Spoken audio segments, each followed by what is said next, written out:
राष्ट्र सर्वप्रथम, राष्ट्र सर्वप्रथम, राष्ट्र सर्वप्रथम, राष्ट्र सर्वप्रथम। अरविंद केजरीवाल ने जब से अपने इस्तीफे का ऐलान किया है, दिल्ली की सियासत तेज हो गई है। वहीं एक ही सवाल उठ रहा है कि दिल्ली का अगला सीएम कौन होगा।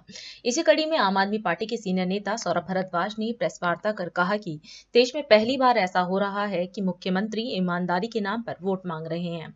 उन्होंने इसे एक ऐतिहासिक घटना करार दिया।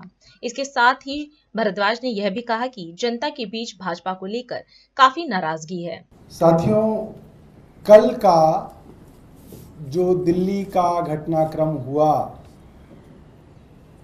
उसको पूरा देख के पूरा का पूरा विश्व सकते में है। आज दुनिया के हर कोने में ये बात हो रही है। भारत की गली गली मोहल्ले मोहल्ले में बात हो रही है।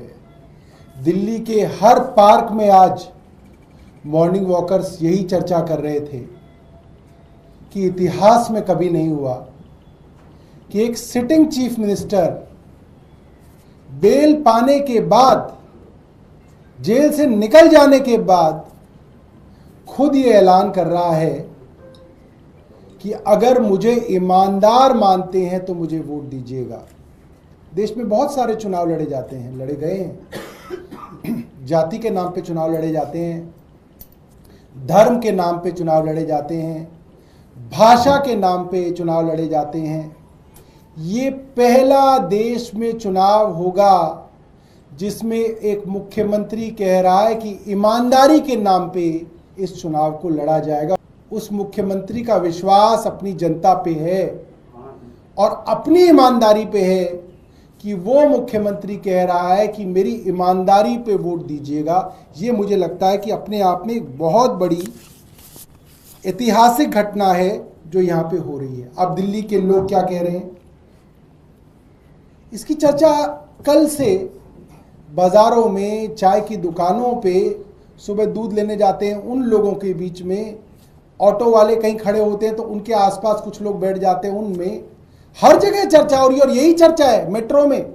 और अरविंद केजरीवाल जी को फंसाने की जो कोशिश हुई, अरविंद केजरीवाल अकेले लड़के उससे बाहर आए हैं और उन्होंने इनके सारे षड्यंत्र कल फेल कर दिए जब उन्होंने कहा कि मैं जनता की अदालत में जाऊंगा, जनता के सामने अग्नि परीक्षा दूंगा। अगर जनता कहेगी कि हमारा मुख्यमंत्री ईमानदार है तो मैं इस कुर्सी पे बैठूंगा, वरना नहीं बैठूंगा। दिल्ली के लोगों के अंदर ऐसी उत्सुकता है कि चुनाव हो और हम वोट डाल के अरविंद केजरीवाल को कल ही दोबारा मुख्यमंत्री बने, ऐसी बेसब्री है आज दिल्ली की जनता के बीच में। एक आदमी वहां पे बैठा था, वो बोला, सर मुख्यमंत्री जी ने बहुत अच्छा किया कि जेल में रह के रिजाइन नहीं किया। अगर जेल में रह के रिजाइन करते तो भारतीय जनता पार्टी कहती कि हमारे दबाव में रिजाइन करना पड़ गया। मुख्यमंत्री जेल से बाहर आए और खुद अपनी मर्जी से रिजाइन किया। ये मुख्यमंत्री जी ने बहुत बड़ा काम किया। मोटे तौर पे जनता के बीच में जो बातचीत है वो ये है कि भारतीय जनता पार्टी को लेकर जबरदस्त नाराजगी है। और नाराजगी इसलिए कि उनके द्वारा चुने हुए मुख्यमंत्री, जिस मुख्यमंत्री ने आईआईटी पास किया, आईआरएस का एग्जाम पास किया, इनकम टैक्स कमिश्नर थे, नौकरी को छोड़ के 10 साल तक झुग्गियों के अंदर समाज सेवा की हो, मुख्यमंत्री रहते हुए भी लगातार संघर्ष किया हो, लोगों को मुफ्त बिजली दी हो, पानी दिया हो, अस्पताल दिए हो, स्कूल दिए हो, मोहल्ला क्लिनिक दिए हो, बुजुर्गों को मुफ्त तीर्थ यात्रा दी हो, महिलाओं को मुफ्त बस यात्रा दी हो, ऐसे मुख्यमंत्री के पीछे भारतीय जनता पार्टी ने अपनी सारी ताकत लगा दी। आज लोगों के मन में बहुत नाराजगी है कि एक ईमानदार आदमी के पीछे पूरी की पूरी केंद्र सरकार पड़ गई और उस बेचारे को जेल तक लेके गए। और वो आदमी जब जेल से बाहर निकला तो उसने सत्ता का सुख नहीं भोगा।